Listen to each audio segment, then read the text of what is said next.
How do I advertise on Google? Hi guys, welcome to our channel. Let's begin. First of all, you want to set up your Google Ads account. For that, open up any web browser and head over to ads.google.com. Click on the option of Start Now. Then you want to sign into your account. Once you have been signed in, this is going to be the interface. Here, you want to start a new campaign. For that, click on the plus icon and select Campaign. Then you will have to define your advertising goal. For that, you will have to fill up some information about your business. You also want to enter your website. Then you want to build your campaign. For that, you have different options such as search network, shopping network, display network, and much more.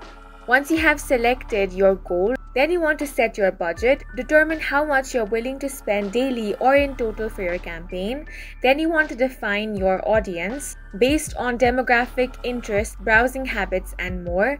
Then you want to craft your ad. Write a compelling ad copy and include clear call to action such as shop now or learn more prompts. Then you want to launch and monitor your campaign. Google Ads provide detailed analytics to track your campaign's performance. Use this data to refine your campaign over time. By following these steps, you will be able to advertise on Google. And that's it for this video. If you found it helpful, please make sure to hit the like button and subscribe for more videos like this.